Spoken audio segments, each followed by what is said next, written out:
राधा स्वामी जी इंसान के 10 बर्बादी के कारण भाग 1 स्वास्थ्य प्रता राज नाम का एक लड़का था।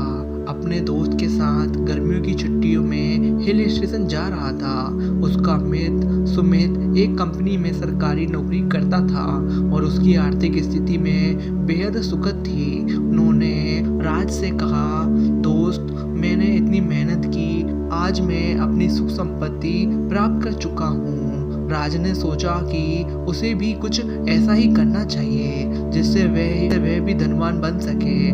वह अपने सपनों के पीछे भागते हुए अपने स्वार्थ की तरफ काम करने लगा। उसकी सोच में सिर्फ धन कमाने की आस बसी रही और उसने अपने प्रिय करियर को छोड़ दिया। लेकिन समय के साथ उसने अपनी मानसिकता के कारण खुद को अकेला और खोते हुए पाया। आत्मा के समर्पण की कमी। सीता एक उदाहरण है। जिंदगी में आत्मा समर्पण की कमी उन्हें बर्बादी की ओर ले गई। सीता की प्रियंका ने उन्हें आधारभूत सहायता और समर्थन की आदत थी जिससे सीता ने अपने आत्मसमर्पण की कमी विकसित कर ली। सीता की शादी के बाद उनका जीवन बदल गया। वह अपने पति राज के साथ राजधानी आ गई, लेकिन वह वहां भी भावनाओं को समझने में विफल रही। वह बड़े समृद्धि में बीते जीवन में अपने आत्मसमर्पण की कमी की वजह से अकेलापन महसूस करने लगी। संवाद की अभावना। राजेश एक महान और सुनने वाला समझ वाला व्यक्ति था, लेकिन उसकी जिंदगी में एक महत्वपूर्ण चीज की कमी थी, संवाद की अभावना।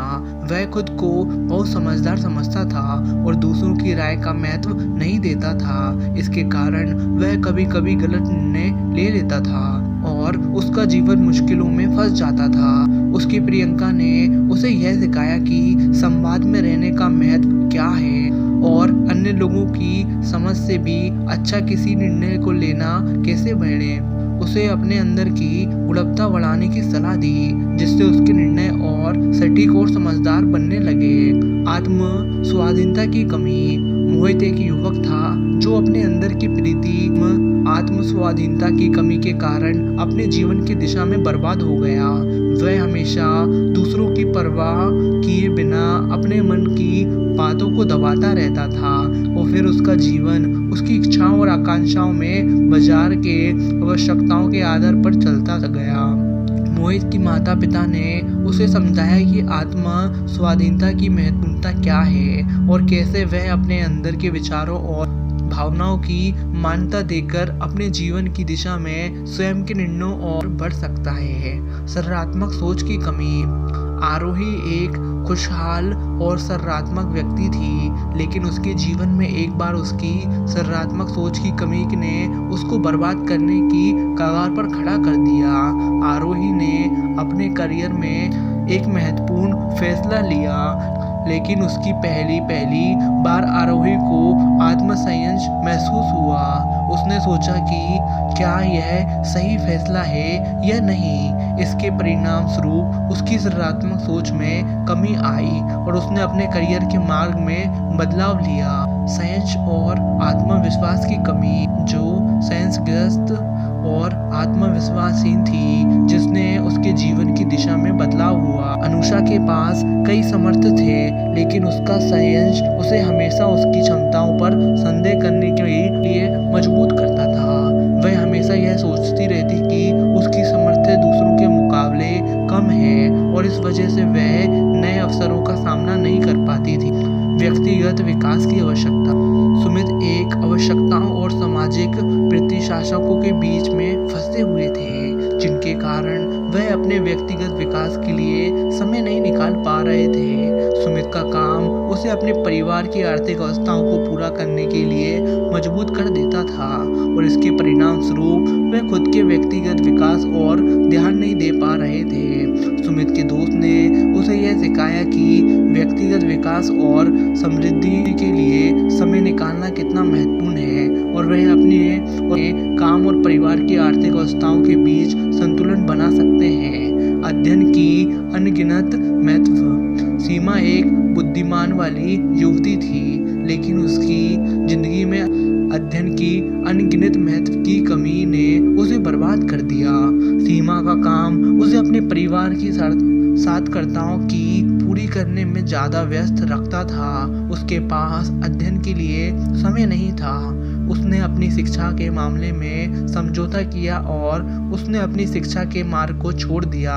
सीमा के दोस्त ने उसे यह सिखाया कि शिक्षा की महत्वपूर्णता क्या है, उसे व्यक्तिगत और व्यावसायिक विकास में कैसे मदद मिल सकती है। उसे यह समझाया कि अध्ययन से ही उसकी सारी आवश्यकताएं पूरी हो सकती हैं और उसकी समृद्धि की दिशा में आगे बढ़ने के लिए आवश्यक है उचित मार्ग न चुनने की गलती। विनय एक युवक था जिसने अपनी जिंदगी में उचित मार्ग न चुनने की गलती की, जिससे उसके जीवन में असफलताएं आईं। विनय का सपना था कि वह एक उच्च शिक्षित व्यक्ति बने और समाज में अपनी पहचान बनाए, लेकिन उसकी कमी जांच और दिलचस्पी ने वह उचित मार्ग चुनने में विफल रहा। विनय के परिवार ने उसे यह सिखाया कि उचित मार्ग चुनने का महत्व क्या है। उसने अपने सपने की पूरी करने के लिए उचित मार्ग पर चलने के लिए संकल्प लिया। उसे यह समझ आया कि सफलता के लिए उचित मार्ग चुनना महत्वपूर्ण है और उसकी समृद्धि की दिशा में आगे बढ़ने के लिए यह आवश्यक है। आत्मनिष्ठा की कमी।